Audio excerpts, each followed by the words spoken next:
Hello everyone, this is Shivani Singh from Sanskar Global School. Today we will be discussing chapter 2, that is Peoples as a Resource, of class 9th.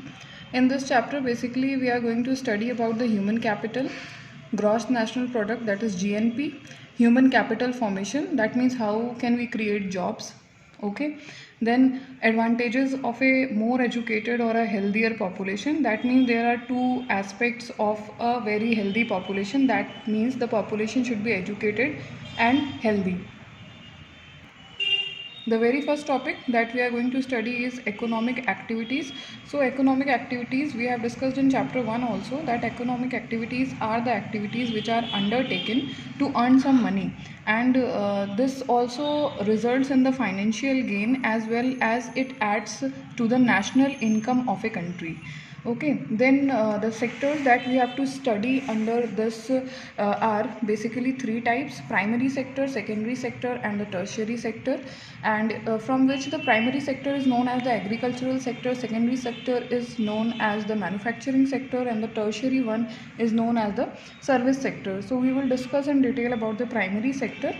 You already know it is known as agricultural sector. That means it may be related with the raw materials, and exploitation of natural resources is there in this sector: agriculture, forestry, animal husbandry, fishing, poultry, and anything which is related to the raw material or to the first or prior stage is considered under the primary sector. What is secondary sector? The second sector, which is also known as manufacturing sector. In this sector basically industries are there and manufacturing of goods takes place. And after that, tertiary sector, that is the service sector. It includes trade, transport, communication, and all the types of services that are provided. Now we will see that there are two parts of economic activities. First one is market activity and the second one is non-market activity. Market activity, basically this production is for the others, including the government, and for the other services. That means we are doing it for the others. And there is a word in your book also, that is remuneration, that is payment done to somebody after duties are performed. That means if we are doing something, then we are getting paid for that. And non-market activities are what? In this basically we see we do production for our use, that is self consumption. The things that we use comes under this non-market activity. Now work performed under economic activities. See, India is a society where there is a very big difference between the men's and the women's. So there is a huge difference between the activities performed by the men and women. Let's see how. Women, domestic work, they are supposed to do the domestic work, that is cooking, washing, cleaning, housekeeping, and looking after their children's. And men work in field, means it is the stereotype of the society that men are supposed to work outside of the house and the women are supposed to do the inside work, looking after their children's and cooking and all. Then men are paid for their work. On the contrary, women are not paid. They are not paid for doing any home activities or any activities that is basically domestic. Work done by men recognized in national income, but work done by women is not recognized in the national income. Now we will see how quality of population affects the person to be the asset of the country. First is literacy rate and the second one is health of the population. If the person is literate, he or she can give his contribution, his or her contribution to the development of country, and if he or she is healthy, then he can perform work at a very high pace. The very first topic is education. It is very important input for a growth of a person. You already know that education makes a person civilized. After that, development of a country is directly related to its literacy rate. If the literacy rate is higher, the development will be also higher. If the person is educated, family will be educated, and if the family is educated, society will be educated, and finally, consequently, country's literacy rate increases. An educated person can earn more as compared to an uneducated person, that you already know. After that, the second point is unhealthy person is a burden for the country. That means a person who is always ill, who is not able to work, can be burden for a country. And a healthy mind creates healthy environment. This quote you must have heard in your English classes. For development of a country, healthy environment is compulsory. So let's see, states like Bihar, UP have few medical colleges. These states have poor medical condition, but the states like Karnataka, Arunachal Pradesh, Tamil Nadu, and Maharashtra have majority of medical colleges.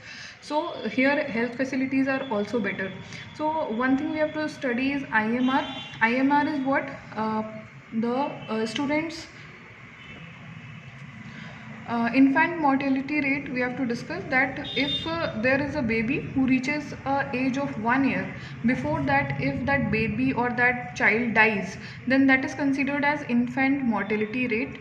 And in 1951 it was 471. It's just a datas are not going to come in your examination. You just have to see datas to understand the situation. And in 2000 it is 34. That means the medical services are improving day by day, and the infant.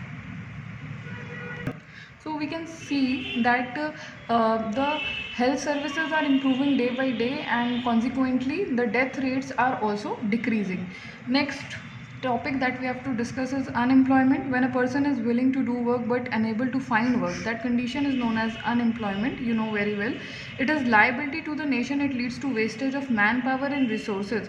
If the person is capable of doing work, still he is not performing work, then that person becomes liability to the nation, and it leads to the wastage of manpower. That means whatever mind, whatever skill or whatever development that particular person can do is getting wasted. In rural areas, two types of unemployment are basically found: the seasonal unemployment and the disguised unemployment. What is the seasonal unemployment? This is basically experienced in the season where employment is not available. In the case of seasonal unemployment, people are not able to find jobs during certain months of the year. That means the agricultural sector is the sector which witnesses this kind of problem. Some seasonal food grains are produced, some particular type of farmers and peasants are involved in that, and rest of the year they are unemployed. This is known as seasonal unemployment. After that, disguised unemployment. This happens when people appear to be employed. They are not basically employed. See, let's take an example.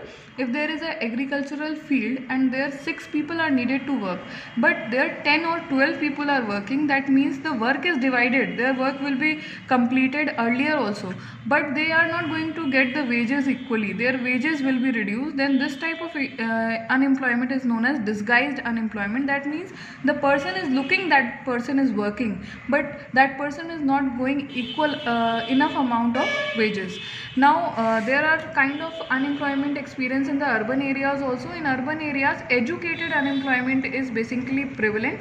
This problem occurs when an educated person is willing to work but she is unable to find. So many people who are graduated or post graduated, they do not have the jobs. Okay, number of graduated and post graduated employment has increased faster than among the matriculates. Matriculates means high school passed. And infant mortality rate, you have already seen. If it is the death of a child who is come under 1 year of age, it is measured by number of death of children under 1 year of age per 1000 live births. So